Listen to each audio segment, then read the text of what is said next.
Ok, nous avons vu donc comment gérer les contacts, comment créer des tunnels de vente.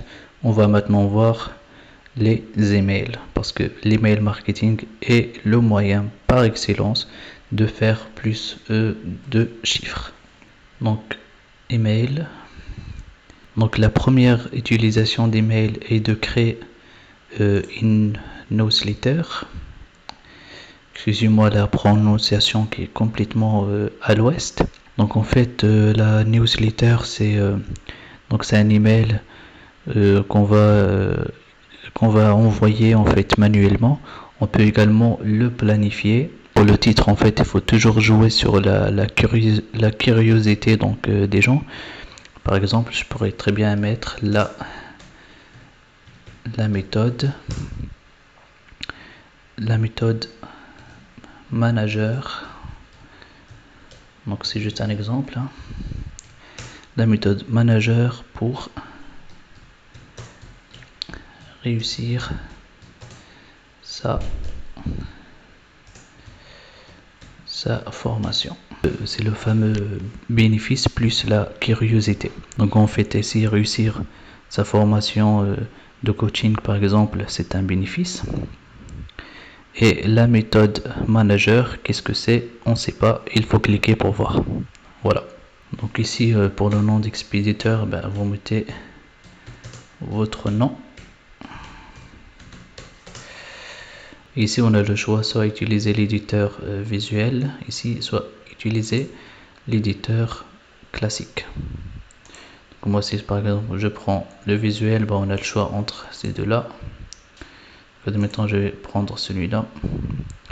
Là, il me dit que l'adresse mail n'est pas validée. En fait, ici, vous ne pouvez pas utiliser une adresse Gmail car en fait vos mails sont envoyés par les serveurs de System.io avec une adresse Gmail. Donc en fait Gmail va faire quoi? Donc Gmail, ce qu'il va faire, c'est qu'il va considérer ces emails comme des spams. Donc ce qui est recommandé ici en fait pour pas être embêté avec ça, c'est de créer un nom de domaine. Donc vous avez plein d'hébergeurs pour cela comme OVH, Hostinger, etc. Et ça coûte que quelques euros par an.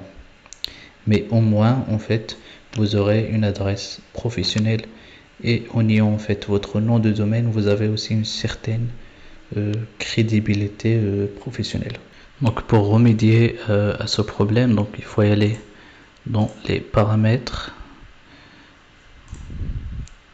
Donc ici en fait dans paramètres des emails. Et vous allez donc remplir les informations demandées. Voilà. Donc c'est ici en fait vous allez mettre votre adresse mail qui correspond à l'adresse de votre nom de domaine. Et ici vous allez mettre aussi le nom de l'expéditeur, votre nom à vous.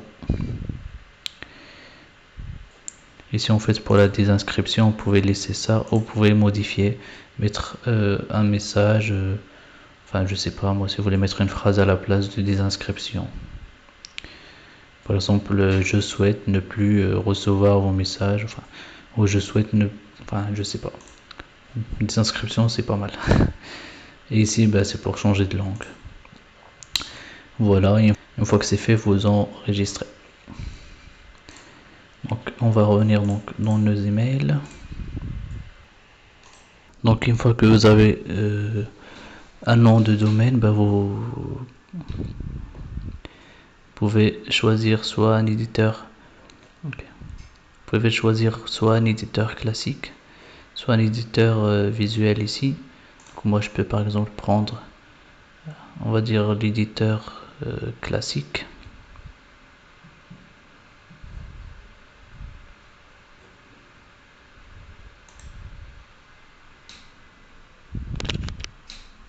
Donc ici, vous mettez le corps de l'email. Ici, vous sélectionnez donc les contacts à qui vous voulez envoyer vos emails.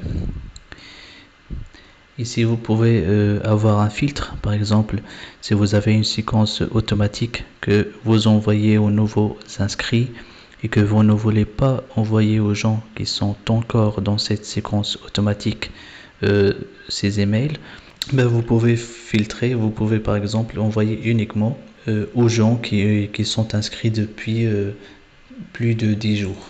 C'est-à-dire que par exemple, c'est-à-dire que si vous avez dans cet exemple une séquence email qui dure 9 jours, au bout du 10e jour, ils vont recevoir donc cet email que vous êtes en train de faire. Ici donc vous pouvez ajouter une pièce jointe et ici vous pouvez exclure des tags. Et tout en bas ici vous pouvez utiliser en fait des variables de substitution. Si par exemple vous avez demandé au moment de l'inscription le prénom de la personne, ben, vous pourrez utiliser dans le corps de l'email une variable, donc la variable du prénom. Donc je la prends, j'utilise ici. Par exemple, je marque salut et le fait de prendre la variable de son prénom, bah, ça va être marqué salut telle personne. Et la personne en fait va recevoir son email avec son prénom. Donc c'est vraiment intéressant. Ça crée en fait cette, on va dire cette proximité avec le client. Et au passage, c'est très recommandé d'éviter en fait, d'éviter d'envoyer les emails le lundi, le vendredi et le samedi. Car concrètement, les gens reprennent le boulot le lundi, donc ils n'ont pas le temps de lire votre email.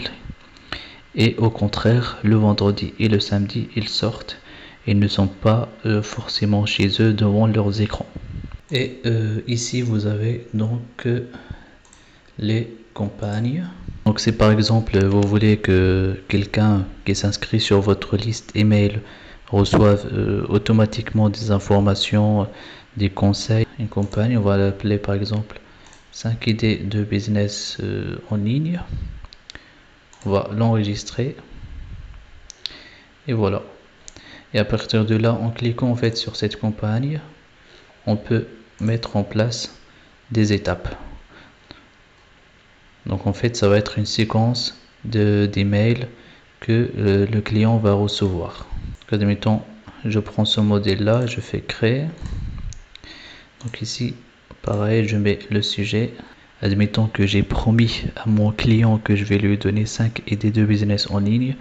Ben là, je peux par exemple faire une séquence de 5 mails dans lesquels en fait, dans chaque mail, je vais mettre une idée de business et l'expliquer par exemple.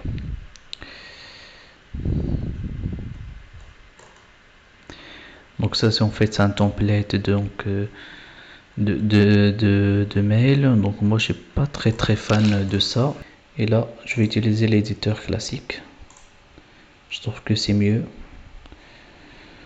Voilà, on arrive sur la même chose en fait que tout à l'heure. Donc c'est ici que ça se passe, c'est si on met le corps de l'email. Ici on peut ajouter une pièce jointe.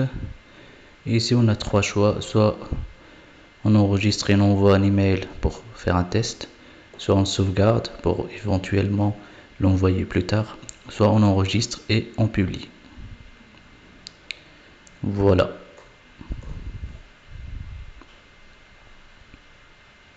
Donc une fois que toutes mes étapes sont créées, on aura une séquence d'emails qui va être programmée. Par exemple, à chaque action, à chaque inscription donc d'une personne, il va recevoir une séquence email.